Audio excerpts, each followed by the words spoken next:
ایک دیہاتی نبی کریم صلی اللہ علیہ وسلم کی خدمت میں حاضر ہوا اور آپ سے ہجرت کے لیے پوچھا۔ آپ نے فرمایا خدا تم پر رحم کرے، ہجرت کا تو بڑا ہی دشوار معاملہ ہے، تمہارے پاس اونٹ بھی ہے؟ انہوں نے کہا جی ہاں۔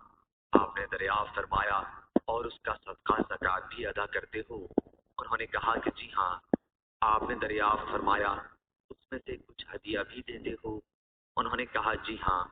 آپ نے دریافت فرمایا تو تم اسے پانی پلانے کے لیے گھاٹ پر لے جانے والے دن دھوتے ہوگے؟ انہوں نے کہا جی ہاں۔ پھر آپ نے فرمایا کہ سمندروں کے پار بھی اگر تم عمل کرو گے تو اللہ تعالیٰ تمہارے عمل میں سے کوئی چیز نہیں چھوڑے گا۔ ایک دیہاتی نے دیگر مہاجرین کی طرح اپنا ملک چھوڑ کر مدینے میں رہنا چاہا۔ آپ جانتے تھے کہ اس سے ہجرت نہ نبھ سکے گی، اس لیے آپ نے فرمایا کہ اپنے ملک میں رہ کر نیک کام کرتا رہے، یہی کافی ہے۔ یہ واقعہ فتح مکہ کے بعد کا ہے، جبکہ ہجرت فرض نہیں رہی تھی۔